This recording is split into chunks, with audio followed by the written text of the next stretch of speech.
जब लाइट जाता है तब वो बेंड होता है जरूरी है बैंड होना? सर, या फिर पाथ चेंज करता है सर अगर एक्चुअल पाथ से डेंसिटीज डिविएट डिफरेंट हो होता है। तो। जरूरी है कि उसका पाथ चेंज हो?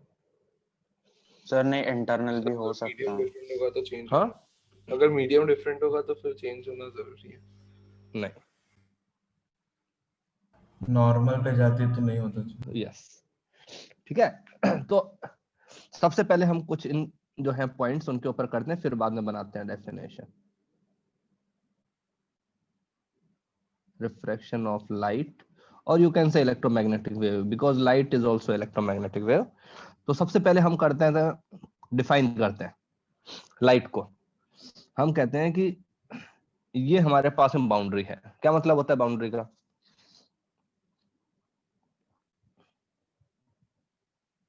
क्या होता है boundary? Boundary is a layer which separates two medium 1 medium 2। Okay, medium 1 और मीडियम 2 हम उनको डिफरेंशिएट कैसे कर रहे हैं, है ना? जैसे कि भाई कोई भी चीज को अगर डिफरेंशिएट कर रहे हो तो you should need one a classification parameter, right? जैसे कि लाइट और जो मतलब एक्सरे है उसको अगर डिफरेंशिएट करना है तुम कर सकते हो ना, कि लाइट से हमको दिखता है, एक्सरे से हमको दिखता नहीं है, तो वो एक पैरामीटर है। तो जो मीडियम है, मीडियम के लिए पैरामीटर है स्पीड ऑफ लाइट। ठीक है, तो if speed of light is different for medium 1 and medium 2, तो मैं बोलूंगा कि मीडियम 1 मेरे लिए डिफरेंट है, मीडियम 2 मेरे लिए डिफरेंट है। तो पहले स्पीड ऑफ लाइट पे बात करते हैं। स्पेस में कितना होता है स्पीड इसका? 3 × 10⁸ c 3 into 10 की पावर 8 मीटर पर second, and that is the maximum speed electromagnetic wave can have. अगर तुम्हारा वेव, चाहे वो लाइट वेव हो या फिर एनी इलेक्ट्रोमैग्नेटिक वेव, अगर वो स्पेस के अलावा किसी और मीडियम में एंटर करता है, ठीक है, तो अगर किसी और मीडियम में एंटर करेगा तो उसका जो स्पीड है that will be less than c।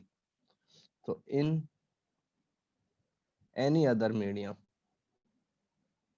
और वो जो एनी अदर मीडियम है ट्रांसपेरेंट होना चाहिए ना, क्योंकि अगर मान लो ओपेक ऑब्जेक्ट हुआ तो लाइट हमारा एंटर नहीं कर सकता, क्योंकि यहाँ पे हम बात कर रहे हैं सिर्फ लाइट की, बाकी इलेक्ट्रोमैग्नेटिक वेव की बात हम नहीं कर रहे।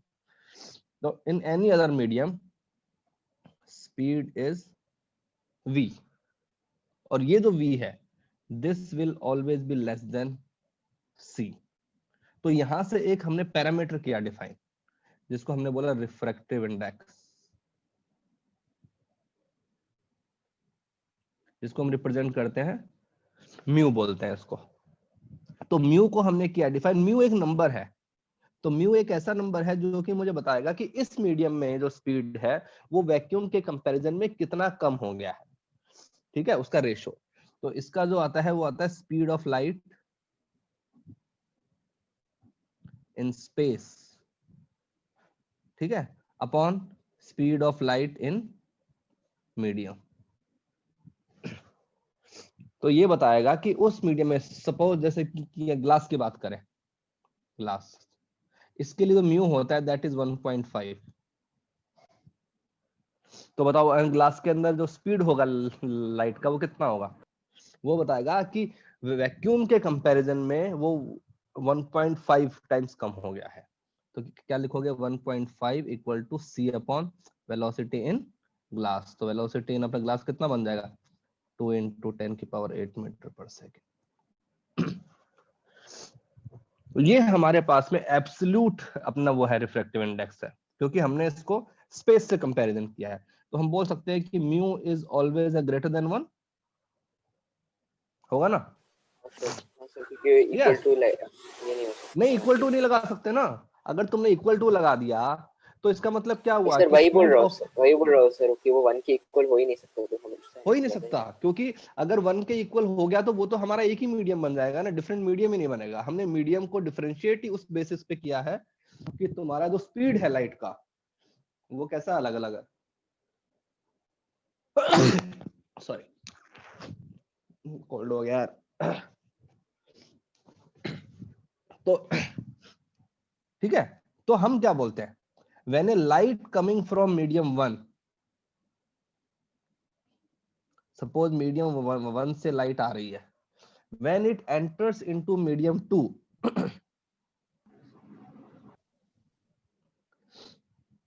it may deflect from its original path. मैंने वर्ड काम में लिया है may, it may deflect. तो when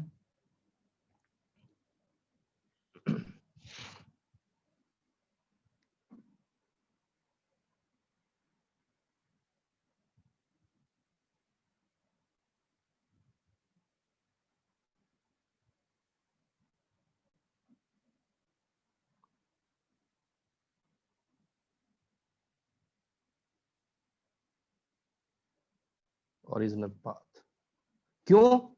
Because of change in speed. तो ये जो फिनोमेना है, इस फिनोमेना को बोलते हैं रिफ्रैक्शन. जरूरी नहीं है कि वो हमेशा ही चेंज हो, वो अपने पास से डिफ्लेक्ट हो, इसीलिए हम काम में, हाँ लेकिन ये मैं कह सकता हूँ कि स्पीड तो उसका चेंज होगा ही. जैसे कि यहाँ जो लाइट आ रही है मीडियम 1 में, सपोज यहाँ पे उसका अपना वेलोसिटी v1, उसका का फ्रीक्वेंसी f1 और उसका लैम्डा 1, तो ये यहाँ पे क्या हो जाएगा, उसका स्पीड v2, फ्रीक्वेंसी सेम रहेगा. फ्रीक्वेंसी सेम रहेगा. Frequency depends on the source, कि कौन से सोर्स ने उस लाइट को क्रिएट किया है. सो लैम्डा भी चेंज हो जाएगा. Lambda will change.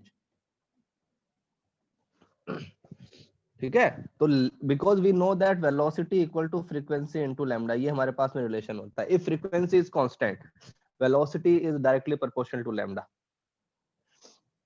ठीक है, तो यहां से हम कह सकते हैं, तो एक तो हमारे पास में आ गया एब्सोल्यूट एंड रिफ्रैक्टिव इंडेक्स. वैसे ही हमारे पास में एक और चीज आती है जिसको हम बोलते हैं रिलेटिव रिफ्रैक्टिव इंडेक्स. इसको हम रिप्रेजेंट करते हैं म्यू आर से. ठीक है, जैसे हमने वो किया हुआ था ना कि velocity of A with respect to B, तो हम लिखते थे कि velocity of A minus velocity of B. ठीक है ना, जो अपना रेफरेंस फ्रेम था उसको डिवाइड कर देते थे. तो वैसे ही यहाँ पे हम जो करते हैं ना, कि मैंने बोला mu of 1 with respect to 2, ऐसे रिप्रेजेंट करते हैं ना, तो मतलब क्या हुआ, ये मीडियम है, ये मेरे पास में म्यू2 है, ये मेरे पास में म्यू1. तो मतलब हमारा जो ऑब्जर्वर स्पीड है, of light in 1 by speed of light in 2 हो जाएगा. हाँ, ठीक है. उल्टा होगा. तो अब मैं यहाँ पे क्या बोल रहा हूँ कि refractive index of 1 with respect to 2, तो मतलब हमारा ऑब्जर्वर कहाँ बैठा हुआ है, सर 2 में बैठा रहेगा हमारा. 2 में बैठा है, क्योंकि मैं उसके फ्रेम में निकाल रहा हूँ ना. तो ये हमारे पास में क्या बन जाएगा, ये बन जाएगा μ1 अपॉन μ2. रेफरेंस फ्रेम को डिवाइड कर देंगे हम, तो ये बताएगा रेशो. अब जैसे यहाँ पे मैं लिखना चाहूँ तो μ1 क्या होता है, c upon v1, speed of light in medium 1, और यहाँ पे क्या बन जाएगा, c अपॉन अपना v2. राइट, तो जब सॉल्व कर दोगे तो refractive index of 1 with respect to 2 क्या बन जाएगा, v2 अपॉन v. तो ये देखो ये क्या बता रहा है, v2 अपॉन v1, कि जब लाइट, अगर मैं कह रहा हूं कि मेरा तुम्हारा रिफ्रैक्टिव इंडेक्स मेरे रेफरेंस में कितना है, तो मतलब कि speed in me upon speed of you, कि तुम्हारे अंदर जो स्पीड है मेरे कंपैरिजन में कितने टाइम्स है. तो बेसिकली हम इसको, ये हमारे काम की चीज होती है. अगर इसी के अंदर इफ अगर मैं यहाँ पे लिख दूं कि μ2 इज स्पेस, अगर हमारा ऑब्जर्वर मान लो स्पेस में बैठा है, तो ये जो है ना रिलेटिव है, ये क्या बन जाएगा, ये बन जाएगा एब्सोल्यूट हो जाएगा, है ना, वो मतलब एब्सोल्यूट बन जाएगा ना, क्योंकि हमने स्पेस को अपना रेफरेंस फ्रेम ले लिया. चलो यहाँ पे बात करें, म्यू जो आर है, क्या इसकी वैल्यू हमेशा 1 से छोटी होगी, मतलब सर कंपलसरी नहीं है ना, कंपलसरी नहीं है. क्यों, हमको नहीं पता कि भाई अगर तुमने रेफरेंस फ्रेम को कौन सा उल्टा कर ज्यादा है दिया, कौन सा कम है भाई. यस, अगर हमने रेफरेंस फ्रेम को उल्टा कर दिया, ऑब्जर्वर को μ2 की बजाय μ1 में बैठा दिया, तो वैल्यू उल्टी हो जाएगी. तो इसकी वैल्यू लेस देन 1 भी हो सकती है, और μr की वैल्यू ये हो सकती है.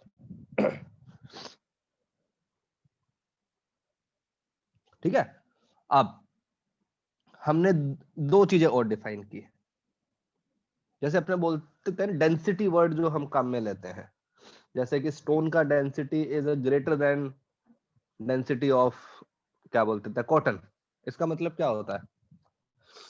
मतलब हम ऑप्टिकल डेंसिटी भी डिफाइन कर सकते हैं। नहीं, मैं यहाँ पे सिर्फ अपना डेंसिटी की बात कर रहा हूँ। तो मतलब अगर मैं इक्वल वॉल्यूम लूं तो जो कॉटन है उसका मास कम होगा, जो स्टोन है उसका मास ज्यादा होगा। वैसे ही यहाँ पे हमने चीजें डिफाइन की जिसको हम बोलते हैं ऑप्टिकल, ऑप्टिकली डेंसर और ऑप्टिकली रेयर। अब देखो इसके अंदर पहले से ही कंपैरिजन आ गया, डेंसर रेयरर, मतलब अगर तुम डेंसर हो तो किसके कंपैरिजन में डेंसर हो, अगर वो रेयरर हो रेफरेंस मीडियम से जिस तो मीडियम किसके से आ फ्रेम रहे में, हम उस ठीक है। तो जैसे ये है, सपोज यहाँ पे हमारे पास में μ1 है, यहाँ पे हमारे पास में μ2, ये मेरे पास में मीडियम 1, ये मेरे पास में मीडियम 2। लाइट सपोज यहां से आ रही है, ठीक है, और लाइट यहाँ पे गई। तो अगर मैं बोलूं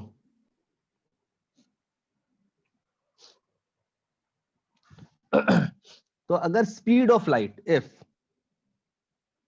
μ2 इज ग्रेटर देन μ1, μ2 बड़ा है, मतलब लाइट जिसमें जा रही है वो जो मीडियम है उसका जो म्यू है उसकी वैल्यू ज्यादा है, म्यू की वैल्यू जितनी ज्यादा होगी मतलब उस मीडियम के अंदर speed of light is lesser, right. तो यहाँ पे हम बोलते हैं ऑप्टिकली डेंसर का मीडियम होता है speed of light is lesser. मतलब कि जिस मीडियम से लाइट आ रही थी और जिस मीडियम में लाइट जा रही है, तो जिसमें जा रही है उसके अंदर लाइट का जो स्पीड है वो कम है। इसी के अंदर अगर मैं ये कर दूं कि if μ1 is, refraction towards the normal होता है ना उस नावी के अंदर। नहीं अभी हम हाँ। एंगल वेंगल की तो बात ही नहीं कर रहे, है ना, अभी एंगल की बात नहीं कर रहे, वो अपन आगे जाके देखेंगे, अभी हम स्पीड की बात कर रहे हैं। अगर मान लो μ2 की वैल्यू ज्यादा है और μ1 की वैल्यू कम है, तो मतलब कि पहले स्पीड की लाइट कम थी, अब कैसी हो गई है, ज्यादा हो गई है, राइट। तो अब हम बोलेंगे कि speed of light is higher, जहां पे लाइट जा रही है। तो यहाँ पे सब कुछ है कंपैरिजन नहीं हो रहा है, ठीक है। तो जब लाइट ऑप्टिकली, ये हमारा, जैसे अगर मैं इसकी बात करूं ऑप्टिकली डेंसर वाले की, तो अगर डेंसर के लिए मैं बोल रहा हूँ कि ऊपर का जो स्पीड है वो ज्यादा है, नीचे का स्पीड कम है, तो यहाँ पे हमारा रिलेटिव जो आएगा वो कैसा आएगा, म्यू आर ग्रेटर देन 1। अगर म्यू आर की वैल्यू आती है ग्रेटर देन 1, ठीक है, इसका मतलब हुआ कि रेयर टू डेंसर में जा रहे हो तुम। और अगर म्यू आर की वैल्यू आती है लेस देन 1, इसका मतलब होता है कि डेंसर टू रेयर। वो तो स्पीड से अपने कर सकते हैं, अभी एंगल वेंगल पे हम नहीं जा रहे हैं कि कहां से इसके लॉज आए थे, ये अभी हम स्पीड की बात कर रहे हैं।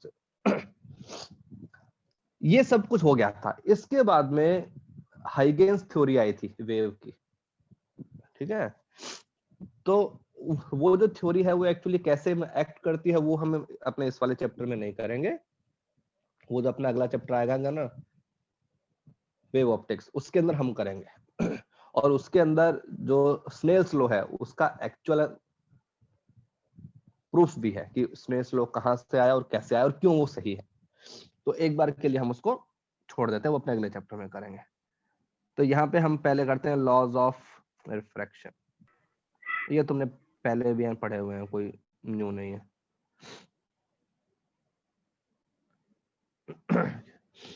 ये बाउंड्री, इसको बाउंड्री बोलते हैं।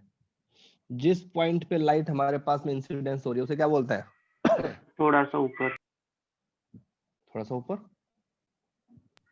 अच्छा, इसको बोलते हैं पॉइंट ऑफ रिफ्रैक्शन। जैसे रिफ्लेक्शन में हमने बोला था ना कि जिस पॉइंट पे लाइट इंसिडेंस हो रही है that was the point of reflection, तो ये हमारे पास में पॉइंट ऑफ रिफ्रैक्शन, सरफेस से पॉइंट ऑफ रिफ्लेक्शन के ऊपर हमने ड्रॉ किया normal. Normal is any perpendicular line, तो ये तो बन गया वेक्टर नॉर्मल। एक लाइट आ रही है यहां से, ये इंसिडेंस रे है, इसको ही मैंने इसकी फॉर्म में लिख दिया वेक्टर फॉर्म में, ठीक है। और ये लाइट सपोज यहां चली गई, ये मेरे पास में वेक्टर बन गया आर। तो हमारा जो लॉ कहता है, लॉज ऑफ जो रिफ्रैक्शन है, पहला तो कहता है कि I vector, N vector, R vector are coplanar. ये हमने उसमें भी किया था, रिफ्लेक्शन में भी। तो इसका मतलब हुआ box of I and R is 0। Second law, incidence light का नॉर्मल के साथ जो एंगल होता है उसको बोलते हैं एंगल ऑफ इंसिडेंस, और जो इसके साथ में बनता है रिफ्रैक्टेड लाइट के साथ में, उसको बोला एंगल ऑफ रिफ्रैक्शन। तो हमारे पास में आता है कि sine I by sine are,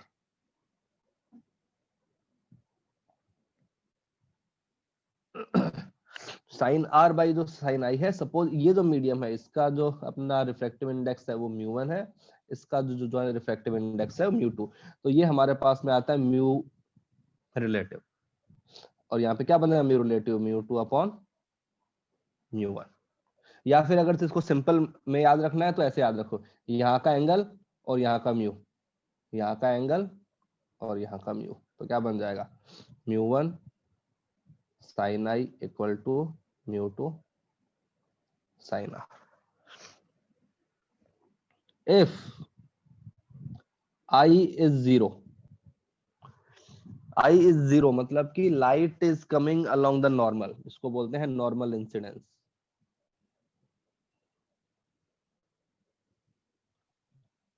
तो हमारे पास में आर की वैल्यू पे क्या बन जाएगी 0, 0। ठीक है ना। तो हमारे पास में आर भी 0 आ जाएगा, मतलब कि नो डेविएशन, कोई भी डेविएशन नहीं आएगा इसके अंदर, ठीक है। इसलिए हमने बोला था कि when light is coming from one medium to another it may or may not change its path। अगर नॉर्मल है तो हमारे पास में डेविएशन नहीं आएगा, और उसके अलावा तो आएगा ही। तो अगर हम डेविएशन की बात करें, सर एक मिनट, हाँ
हो गया।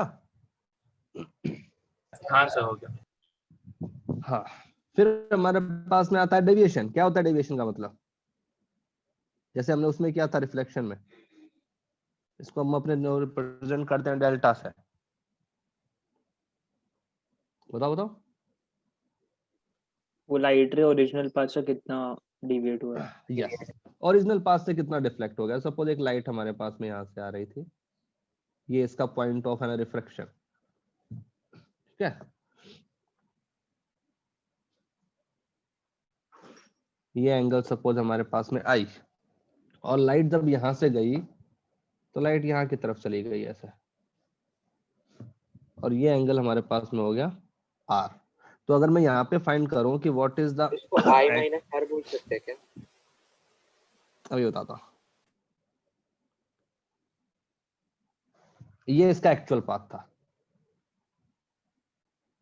तो एक्चुअल पाथ और जहां पे लाइट गई है इसको बोलते हैं डेल्टा, और हम डेल्टा को लिखते हैं mod of I minus R. अब वो हो सकता है कि आर की वैल्यू कम हो जाए, कभी आर की वैल्यू ज्यादा हो जाए, लेकिन अगर सपोज तुम्हारे पास में एक ही हो रहा है इसका रिफ्रैक्शन तो तुम ऐसे कर दोगे, लेकिन अगर हमारे पास मल्टीपल हो रहे हैं तो हम फाइंड करेंगे कि हम अपने आप से एज्यूम कर लेंगे क्लॉकवाइज को पॉजिटिव लेना है कि एंटी क्लॉकवाइज को पॉजिटिव लेना है, जैसे हमने उसमें किया था ना, रिफ्लेक्शन में किया था। कोई भी एक चीज को एज्यूम कर लो, क्योंकि क्वेश्चन जब आएगा तो उसके ऑप्शन में सिर्फ नंबर लिखा होगा, प्लस माइनस नहीं लिखा होगा। वो बोलेंगे कि what is the angle of deviation, तो वो लिखेंगे 40 डिग्री क्लॉकवाइज, ठीक है, या यहाँ पे हमारे पास क्लॉकवाइज हो गया। अगर हमारा एंगल ऑफ रिफ्रैक्शन बड़ा होता तो हम लिख देते हैं अपने पास एंटी क्लॉकवाइज हो गया है, ठीक है ना। तो इसके साथ में हम लगा देंगे क्लॉकवाइज और एंटी क्लॉकवाइज।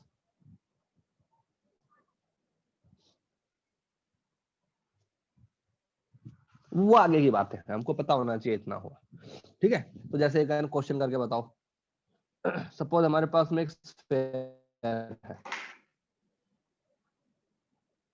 एक स्फेरिकल सरफेस जिसका जो म्यू है, म्यू तुमको दिया हुआ है √3। ये हमारे पास में स्फीयर से जाने वाली लाइन, ये इसका सेंटर। एक लाइट है जो कि यहां से आ रही है, ठीक है। इसका एंगल तुमको दिया हुआ है 60 डिग्री। तो fine total deviation, what will be the total deviation of light.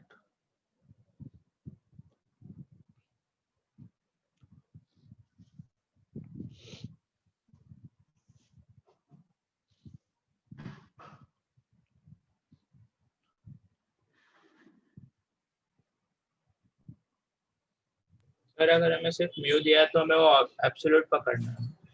Yes, और अगर कहीं पे म्यू तुमको दिया हुआ नहीं है, जैसे मैंने तुमको आउटसाइड का म्यू नहीं दिया है, इसका मतलब हुआ कि यहाँ का 1 है, ये हमको अज्यूम करना है। अगर कहीं का लिखा हुआ नहीं है तो 1।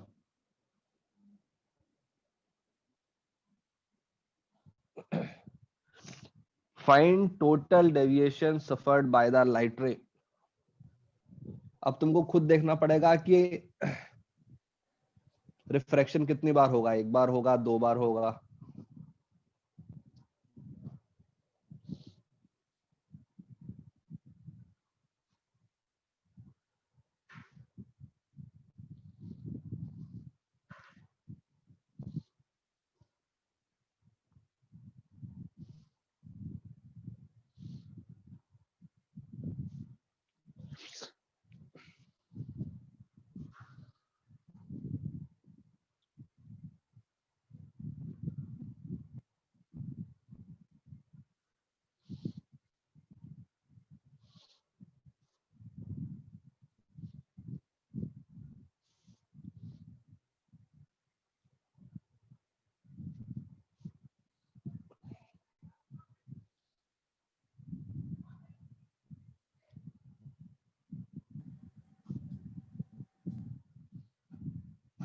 सर 0 है क्या?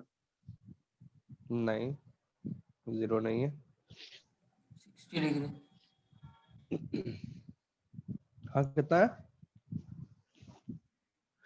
60। यस, 60 आएगा।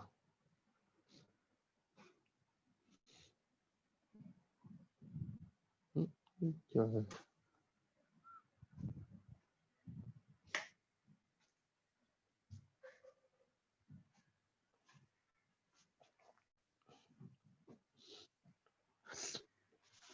किस किस का 60 आया? और अगर 60 के अलावा कोई आंसर आया तो बताओ।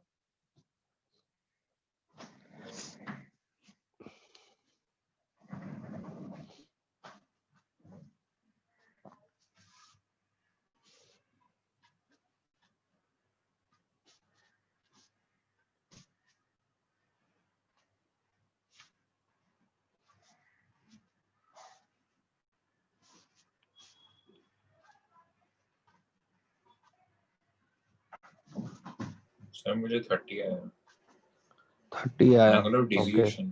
सर मुझे भी 30 आया। हाँ सर। ओके, तो हमारे पास 30 वाले लोग भी हैं, 60 वाले भी हैं, 0 वाले भी हैं। और सर वो बाहर जाएगा तो दूसरी और भी डिविएशन होगा ना? यस, जितनी फर्स्ट बार तुम डिविएशन में 30 आया। ओके सर वो जब सर वो 60 निकल रहा है माइनस उससे 30 आ कब रहा का है। लेना है ना सर निकलने का 30 है। सर, निकलने का लेना है ना कि पहले का लेना है? अरे मैं कह रहा हूँ कि find the total deviation suffered by the light, okay total sir, तो एक नेट। मिनट ऐड करना पड़ेगा। अब वो सबट्रैक्ट होगा, ऐड होगा, वो तो तुमको देखना है। तुम देखो उसका वो डायरेक्शन डायरेक्शन। देता है। हाँ हाँ, तो वो तो अपने देखोगे ना डायरेक्शन की, क्लॉकवाइज है कि एंटी क्लॉकवाइज है।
सर 60 आ रहा है।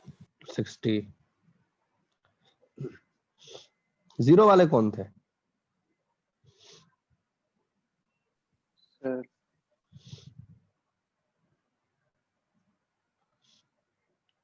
हाँ, 0 कैसे आया? सर कुछ सॉल्व नहीं किया था अरे सर। स्टार्टिंग में वो निकलेगा, आई मीन डिविएट होगा, फिर वापस निकलेगा तो फिर ओरिजिनल पाथ पे आएगा ना। अरे तो यार, हाउ कैन यू अज्यूम कि इतने तुक्के क्यों मार रहे हो यार?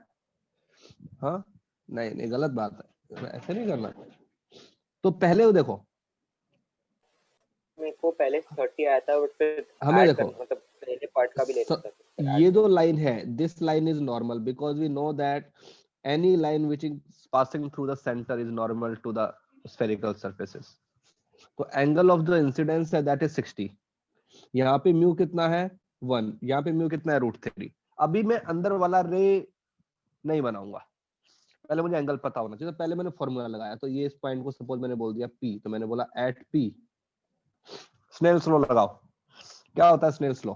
μ1 sin I equal to μ2 sin R। μ1 is 1 sin 60, μ2 कितना है? √3 sin R। तो sin R की वैल्यू क्या बन जाएगी? हाफ। हाफ। हाँ। मतलब कि R equal to 30 30 degree. Degree. R का वैल्यू रियल आया है, राइट? R 30 डिग्री आया है, मतलब लाइट को अंदर जाना ही पड़ेगा 30 डिग्री पे, क्योंकि हमारे फॉर्मूले से आया है। तो हमने ये बना दिया, ये लाइट का एक्चुअल पाथ है, ये लाइट का एक्चुअल पाथ है। लेकिन हमको यहां नहीं जाना, हमको कहां जाना है? 30 डिग्री पे, राइट?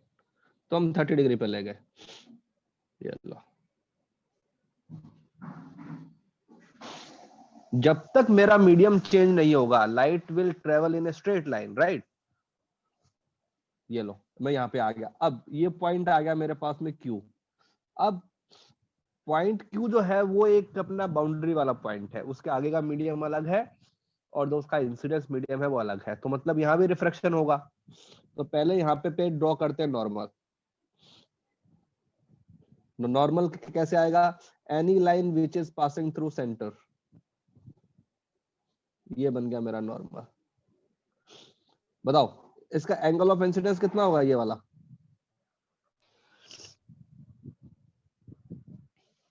सर 30 रहेगा। 30 बिकॉज सर ये भी आर रेडियस है है। रेडियस, रेडियस ये सेम भी है। रेडियस, तो हमारा आइसोसेलेस ट्रायंगल बन गया है ना। तो ये एंगल भी 30, यहाँ का कितना म्यू है ये। अब आई डोंट नो कि बाहर जाके एंगल कितना बनेगा, मैंने फॉर्मूला लगाया एट क्यू √3 इंटू एंगल कितना है sin 30, बाहर का म्यू 1 है, मैंने बोल दिया मान लो sin थीटा, तो ये कितना बन जाएगा √3/2 equal to sin theta, theta equal to 60, right.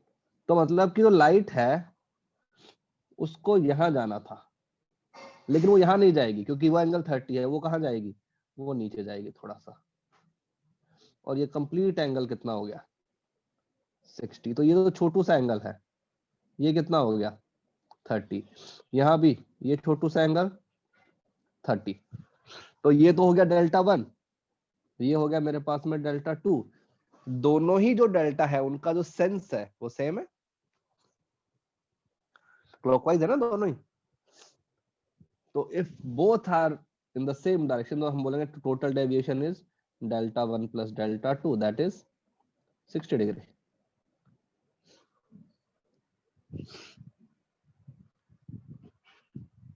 किस किस को इसके अंदर प्रॉब्लम आया है बताओ।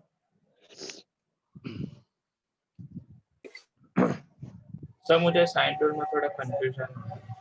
क्या चीज साइन स्नेल्स रूल में। स्नेल्स लॉ में? हाँ सर। तो स्नेल्स लॉ ये कहता है, देखो ये वाला, जिस मीडियम में तुम हो उसी का म्यू और उसी एयर मीडियम के अंदर जो एंगल बन रहा है उसका साइन। जैसे यहाँ पे थे हम, तो यहाँ पे है μ1 है ना इस मीडियम का, और इसके अंदर एंगल कितना बन रहा है I। जो सेकंड वाले मीडियम में उसका एंगल कितना बन रहा है R, और उसका म्यू कितना है μ2, बस उनको इक्वेट कर दो। सर मतलब उसका लॉजिक क्या है वो समझ में है। उसका लॉजिक हम पढ़ेंगे अगले चैप्टर में, इसको हाइगेन्स वेव थ्योरी से एक्सप्लेन कर सकते हैं कि ये जो फॉर्मूला है ये सही क्यों है, ठीक है। और हाइगेन वेव थ्योरी से ही हम प्रूव कर सकते हैं कि angle of reflection equal to angle of incidence क्यों होता है, उसको भी हम प्रूव कर सकते हैं। और अभी के लिए अगर इसको सिंपल सा एग्जांपल लेना है तो सपोज एक अपने एग्जांपल देता हूं। सपोज तुम कहते मैं साइकिल मान लो स्कूटी पे जा रहे हो ऑन द रोड, तो एकदम स्ट्रेट लाइन में जाएगी स्कूटी, है ना। और मान लो एकदम से आगे पूरा कहते थे मिट्टी आ गया, पूरा सैंड आ गया, तो तुम अपने एक्चुअल पाथ से डेविएट हो जाते हो ना, ये होता है ना, अरेटेड हो जाते हो। हाँ सर वो थोड़ा सा बस ये वही है, रियल लाइफ में अगर देखना है तो ये वही है, क्योंकि उस मीडियम के अंदर तुम्हारा जो स्पीड है वो कम या फिर ज्यादा हो जाता है, इसलिए।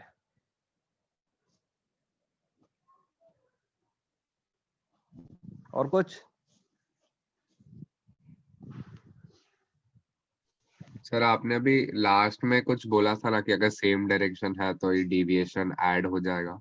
हाँ देखो ना, जो पहले वाला जो मेरा डेविएशन हुआ Δ1 वो कैसा हुआ, क्लॉकवाइज हुआ, लाइट मेरा नीचे की हाँ तरफ आया ना। ओके, और जो पॉइंट Q है, पॉइंट Q के ऊपर भी जो मेरा डेविएशन हुआ वो कहाँ की तरफ हुआ, लाइट है कहाँ की तरफ बेंड हुआ, नीचे की तरफ ही हुआ, क्लॉकवाइज ही हुआ। तो पहले भी क्लॉकवाइज अभी भी क्लॉकवाइज, तो टोटल जो अपना डेविएशन होगा वो उन दोनों का एडिशन हो जाएगा, क्योंकि उनका एक ही सेंस है। अगर वो वाला रिवर्स हो रहा होता तो फिर हम उसको अपने और कुछ करते हैं। ओके सर समझ गया। हाँ, और देखो अब जैसे कि हमारे पास जब हमने रिफ्लेक्शन किया था तो सबसे पहले हमारे पास प्लेन सरफेस आया था ना, प्लेन मिरर जिसको हमने बोला था, तो उसी के इक्विवेलेंट यहाँ भी हम लेके आते हैं। तो हमने बोला कि यहाँ पे उसी के इक्विवेलेंट होता है पैरेलल स्लैब।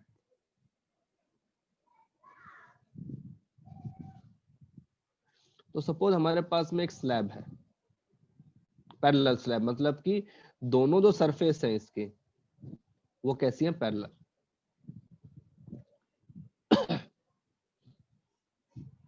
और हमको इसका जो रिफ्लेक्टेड रे आएगा फाइनली वो पैरेलल टू इंसिडेंट रहेगा ना। हाँ देखते हैं कि कैसे आएगा वो, देखते हैं। तो सपोज एक लाइट है, जो यहां से इंसिडेंस हो रही है, लाइट यहां से आई, ये हमको एंगल दिया हुआ है सपोज थीटा। तो बताओ what is the total deviation suffered by the light when it coming out of the slab.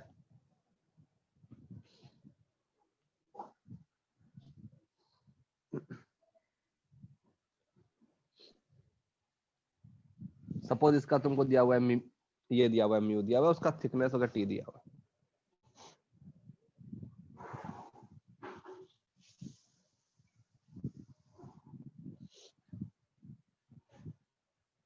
Sir ये था 10th में। हाँ था। हाँ सर। तो देखो जहां भी तुम्हारे पास में सरफेस आ जाएगी, ये आगे ये तुम्हारा एंगल ऑफ वो बन गया, नहीं एंगल क्या, पॉइंट ऑफ रिफ्रैक्शन। सपोज इस पॉइंट को P बोल दिया मैंने, तो अब मैं लगाऊंगा पॉइंट P पर, क्या कैसे आएगा 1 into sine theta equal to mu into sine, suppose जिस एंगल पे वो अंदर जाएगी उसको हमने अल्फा बोल दिया, ठीक है। तो अब बताओ जो अल्फा होगा वो तो भाई ऑब्वियस सी बात है छोटा ही होगा, है ना थीटा से। तो ये लो, ये इसका एक्चुअल पाथ था, हम इसको थोड़ा सा नीचे ले गए, ये लाइट अंदर चलेगी, ये एंगल हमारे पास में अल्फा, चलो आर बोल दो, उसमें आर लिख दिया। अब जैसे तुम इस वाले पॉइंट पे आओगे, सेकंड वाला पॉइंट क्यू है, इसके बाद का जो मीडियम है वो भी कैसा अलग है, तो ये हमने अपने ड्रॉ कर दिया। इसके लिए ये जो एंगल है, ये एंगल भी क्या बन जाएगा आर, है ना, क्या बोलते हैं इनको, अपोजिट एंगल। अब जब पॉइंट क्यू पे इक्वेशन लगाऊंगा तो क्या बनाएगी, mu into sine R equal to बाहर का म्यू कितना है 1, और सपोज मैंने बोल दिया अल्फा। अब देखो म्यू इंटू साइन आर की वैल्यू क्या है साइन थीटा, तो sine theta equal to sine alpha, तो अल्फा इक्वल टू थीटा। मतलब लाइट जब बाहर जाएगी तो वो थीटा एंगल पे जाएगी, थीटा एंगल मेरा इससे बड़ा है, ये लो। तो पहले वाली लाइट भी कितना एंगल बना रही थी, थीटा बना रही थी, और जो अभी वाली लाइट है वो भी क्या बना रही है, थीटा बना रही है। तो मतलब लाइट का टोटल जो डेविएशन हुआ वो कितना हो गया, 0। तो पैरेलल स्लैब से हमारे पास में जो डेविएशन है वो कितना आ गया, 0 आ गया। तो हम बोलते हैं कि total deviation by parallel slab is 0। But इसमें एक इंटरेस्टिंग चीज है, लाइट यहां से आ रही है, मतलब कि अगर कोई चीज यहाँ पे रखा हुआ है ऑब्जेक्ट, तो ये यहां से आएगी ना लाइट तो। लेकिन फाइनली हम जब यहाँ पे बैठे हैं, हम जब देख रहे हैं, तो हमें क्या लग रहा है कि लाइट कहां से आ रही है, यहां से, देखो। तो क्या हो गया वो लाइट, वो हाँ बोलो, पैरेलल वेक्टर्स फॉर्म कर रहे हैं। हाँ देखो दोनों लाइंस जो है वो पैरेलल है, पैरेलल है इसका मतलब हुआ कि जो हमारा डेविएशन है दैट इज 0, बट लाइन हमारी शिफ्ट हो गई है। अगर मेरा ऑब्जेक्ट यहाँ रखा हुआ था तो हमको उसका इमेज कहाँ दिखेगा, यहाँ पे दिखेगा, हमको लगेगा कि जो लाइट है वो यहाँ से आ रही है। तो ये जो चीज है, ये जो है ना डी, इसको बोलते हैं शिफ्ट की, है ना। तो इसको, इसके लिए हम वर्ड काम में लेते हैं लैटरल शिफ्ट।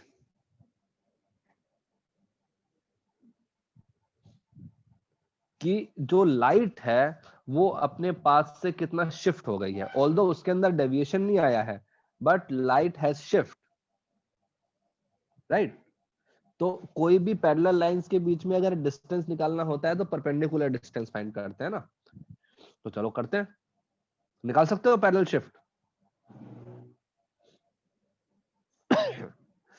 सपोज ये हमारे पास में इतना बड़ा क्या है, डायग्राम बना दिया मैंने। एक स्लैब है, यहाँ पे तुमको म्यू दिया हुआ है, ठीक है। एक लाइट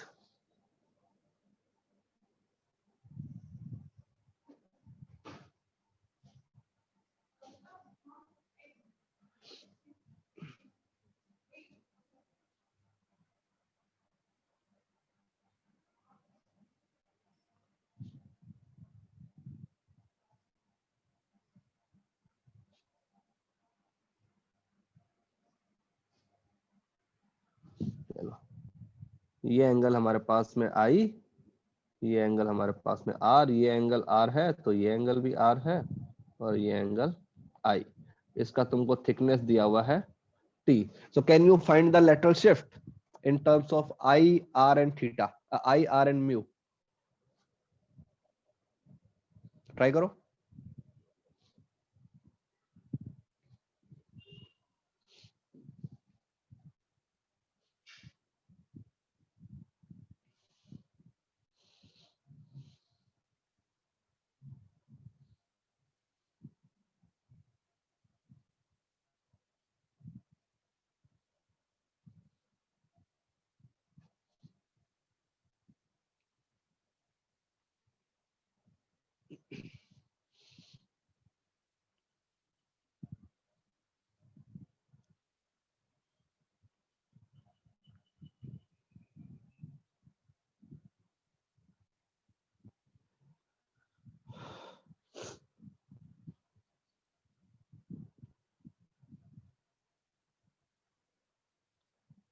सब कुछ है, ज्योमेट्री लगानी है बस, ओनली एंगल्स।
किसी का आया?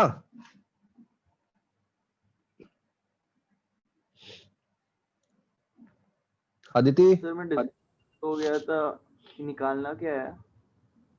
Shift, lateral shift. नहीं ना, लेटरल शिफ्ट वो थोड़ी है, बीसी थोड़ी है। देखो, सो सबसे पहले इस वाले ट्राइंगल को देखो, ट्राइंगल ए बी सी।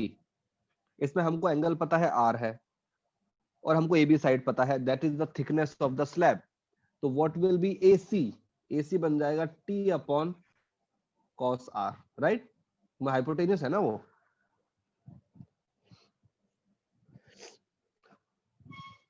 सही है? Yes sir. ओके, अब हमको निकालना था कि दोनों पैरेलल साइड के बीच के अंदर कितना डिस्टेंस है। तो पहले दोनों पैरेलल लाइंस बनाई। ये जो लाइन है इसको मैंने एक्सटेंड कर दिया,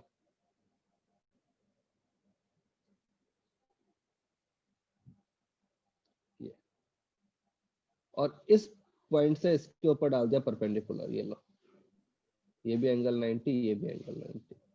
अब हमको ये जो साइड है इसको मैंने बोला था डी, ये हमें फाइंड करना है। ये जो छोटू सा एंगल है, ये वाला एंगल, ये एंगल मेरे पास में है आई माइनस आर। देखो ना, ये कंप्लीट एंगल आई, ये आर, तो ये आई माइनस आर, इस पॉइंट को मैंने बोल दिया पी। अब देखो ट्राइंगल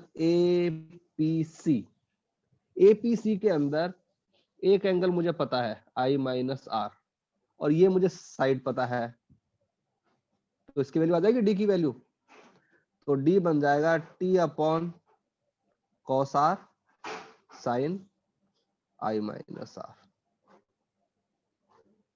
तो ये हमारे पास में लेटरल शिफ्ट है। अब हम बोलते हैं कि यार जो लेटरल शिफ्ट है वो तो डिपेंड कर रहा है हमारे इंसिडेंस एंगल पे। तो आपने वो एपीसी में क्या किया, रिपीट क्वेश्चन। एपीसी जो अपना ट्राइंगल है उसको बनाओ, पहले अलग से कर लो, ठीक है। तो पॉइंट पी पे परपेंडिकुलर है, ए है, ये साइड डी है, ये एंगल आई माइनस आर है, और ये साइड है टी अपॉन कॉस आर। तो यहां से आ जाएगा डी का वैल्यू, कंपोनेंट ले लिया ना। हाँ सर। तो देखो हमारे पास जो भी लेटरल शिफ्ट आया, that is dependent on the incidence angle. If I change the incidence angle, then the whole scenario will change, right? Yes sir.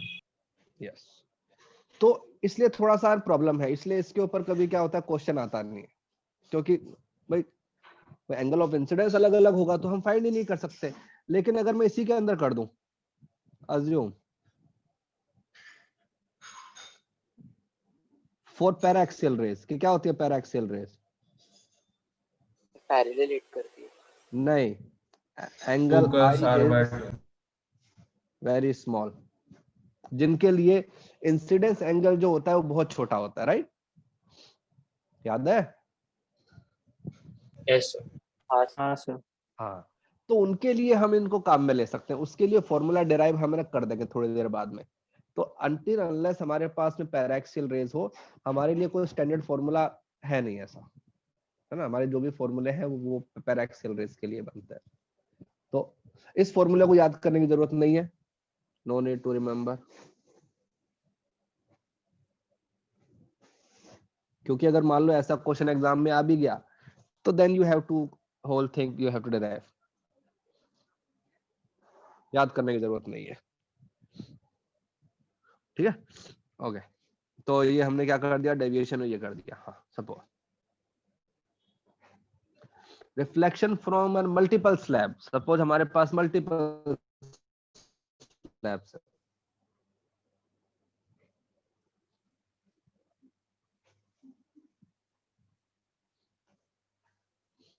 जैसे सपोज यहाँ पे हमारे पास में μ1 है मीडियम, यहाँ पे मीडियम μ2, यहाँ पे मीडियम μ3, यहाँ पे मीडियम μ4, ठीक है। एक लाइट यहाँ से एंटर हो रही है, इसका एंगल मेरे को दिया हुआ है आई, और जब वो लाइट यहाँ से एग्जिट कर रही है यहाँ से, तो ये एंगल है आर। तो मुझसे पूछा find relation between I R μ1 μ2 μ3 μ4। चलो करो, what is the relation between all parameters, और बहुत ही अच्छा रिजल्ट आएगा एक।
कैसे करेंगे?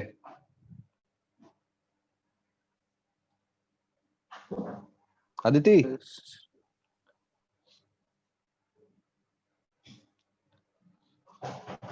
सर स्नेल्स लॉ लगेंगे ना? हाँ ओके, स्नेल्स लॉ कैसे लगाया? सबसे पहले स्नेल्स लॉ कहाँ लगाएंगे? न्यू1 और जो न्यू2 सबसे पहले पॉइंट आ रहा है, μ1 और μ2। तो μ1 और μ2 के बीच में सपोज इस पॉइंट को मैंने बोल दिया a, राइट? तो मैंने पहले लगाया एट a, क्या आएगा स्नेल्स लॉ? μ1 sin i, है ना भाई, वहां का म्यू और उस मीडियम में जो एंगल ऑफ अपने इंसिडेंस बन रहा है वो। अब मीडियम टू के अंदर है हमारा μ2 और सपोज मैंने बोल दिया sin θ1, मतलब जब लाइट इसके अंदर जा रही है तो θ1 पे जा रही है, तो ये लो ये एंगल θ1।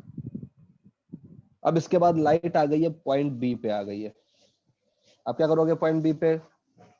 नॉर्मल बनाएंगे, पॉइंट बी पे फिर से नॉर्मल बनाएंगे और फिर वापस तो इसके लिए थीटा जो इंसिडेंस एंगल है वो θ1 ही बन जाएगा। हो जाएगा। तो अब मैं उसके लिए बनाता हूँ, तो मैं क्या लिखूंगा? उसका medium μ2 sin θ2 equal to μ3। Suppose यहाँ मैंने बोल दिया θ2, यहाँ पे θ1 नहीं आएगा ना, तो यहाँ से लाइट जा रही है θ2 पे, ये लो ये एंगल θ2, ये एंगल θ2, तो यहाँ का एंगल भी θ2। अब पॉइंट सी, राइट? तो जब पॉइंट सी पे जाओगे तो क्या लगाओगे? μ3 sin θ2, और यहाँ के लिए क्या है? बाहर के लिए μ4 इंटू sin r। अब हमको रिलेशन तो सेम रहेगा ना? हाँ, सर μ4 और μ1 सेम नहीं रहेगा?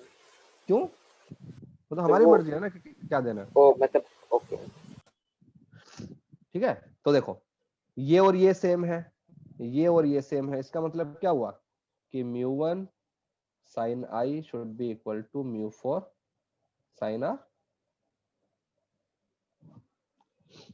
तो इन सब से मैं इस चीज को कंक्लूड कर सकता हूं कि बीच में चाहे स्लैब हो या ना हो, फर्क ही नहीं पड़ता। If you are having parallel slabs, then you have to worry only about the initial medium and the final medium. बाकी जो इंटरमीडिएट जो मीडियम है उनका कोई फर्क नहीं पड़ता। उसका भी रीजन है, क्योंकि इंटरमीडिएट मीडियम के अंदर हमारे पास सिर्फ क्या है? Parallel slab. और पैरेलल स्लैब से क्या होता है कि जो हमारा डेविएशन आता है उसके ऊपर कोई फर्क नहीं पड़ता, डेविएशन 0 होता है। तो चाहे वो स्लैब हो या स्लैब ना हो, कोई फर्क नहीं पड़ता। ठीक है, तो पर शिफ्ट ज्यादा हो जाएगा ना? Yes, lateral shift will be there, है ना? इसलिए मैंने यहाँ पे उसके बारे में कुछ लिखा नहीं है लेटरल शिफ्ट के बारे में, मैंने सिर्फ ये लिखा है कि what is the relation between I and R, ना? लेटरल शिफ्ट तो हर स्लैब करेगा, हर स्लैब थोड़ा बहुत लाइट को ऊपर नीचे करेगा, तो उसकी बात अलग है। But when it comes to deviation then it will not effect. तो हम लिखेंगे नोट आई एंड आर, मतलब कर दो कि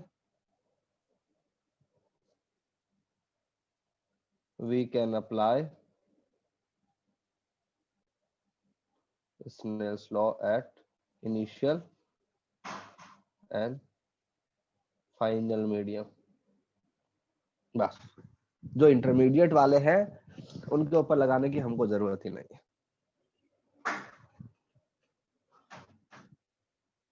फर्क ही नहीं पड़ेगा। ओके, और ये भी उसी टाइम वैलिड है जब तुम्हारे पास में ये है, क्या बोलते हैं, पैरेलल स्लैब है। अगर मान लो किसी एंगल पे हुआ तो वो काम नहीं करेगा। जैसे सपोज एक अपने एग्जांपल करते हैं, सपोज हमारे पास एक इस टाइप का ट्रायंगल है, ठीक है, और मान लो इसका हमको दिया हुआ है √2 दिया हुआ है इसका म्यू, और बाहर का म्यू हमारे पास में 1 है, और सपोज ये एंगल तुम्हारा 45 डिग्री, एक लाइट यहां से आ रही है पैरेलल यो, तो बताओ what will be the total deviation suffered by the light, और लाइट का पूरा वो बना दो, रे डायग्राम बना दो।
सर टोटल डेविएशन ढूंढना है। हाँ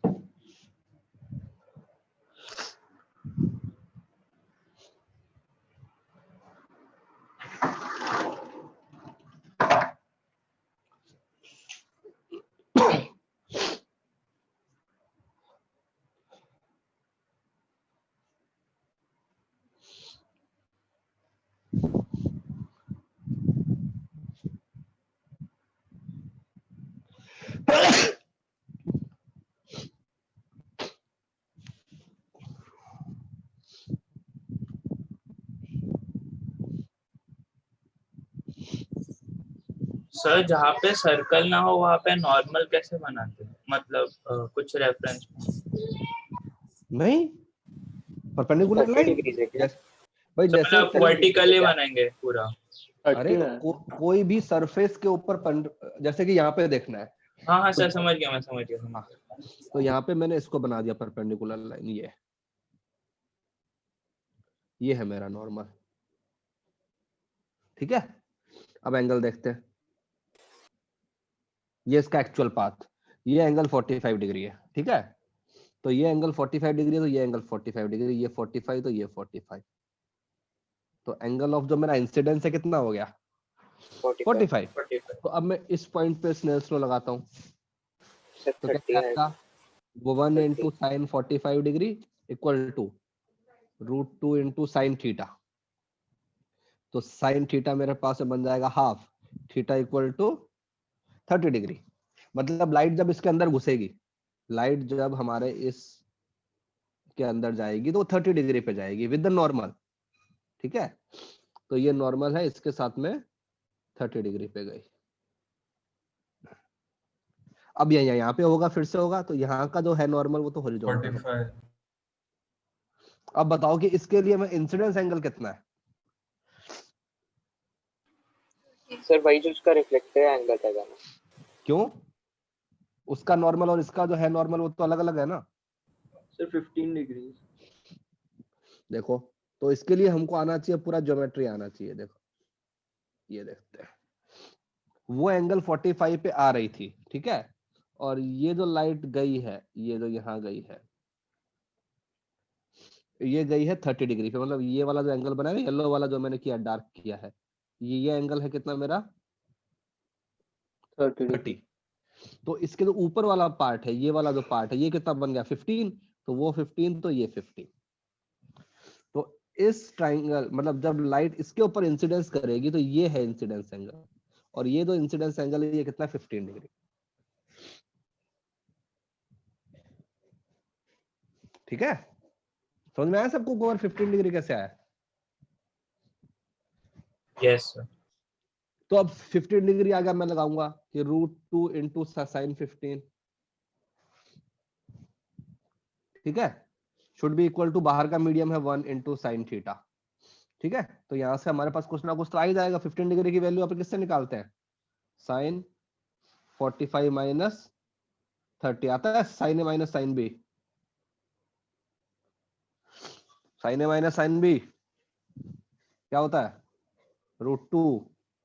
तो ये था sine A cos B minus cos B sine A, तो ये बन जाएगा 1/√2 √3/2 minus 1/√2 into 1/2 equal to sine theta. तो √2 कैंसिल हो जाएगा, तो साइन थीटा क्या बन जाएगा? √3/2 माइनस हाफ। तो ये हमारे पास में थीटा आ गया। ठीक है, तो ये लो, तो हमारा डेविएशन कितना हुआ टोटल?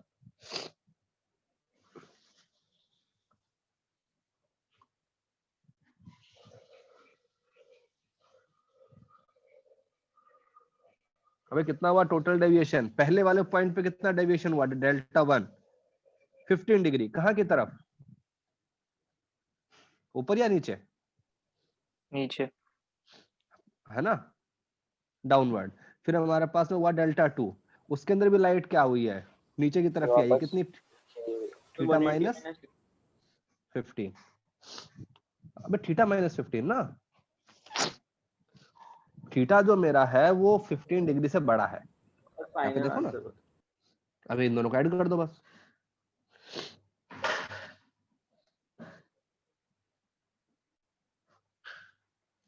तो टोटल जो मेरा डेविएशन हुआ बेसिकली अपना थीटा ही हो गया।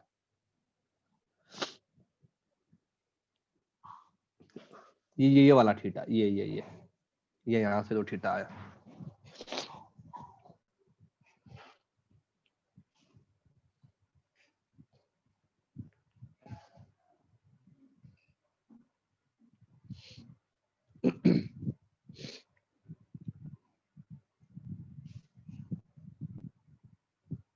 हाँ भाई बताओ, किसी को कुछ प्रॉब्लम है इसमें?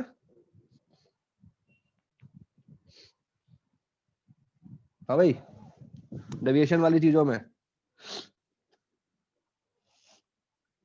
सर एंगल में से तो हो रहा है।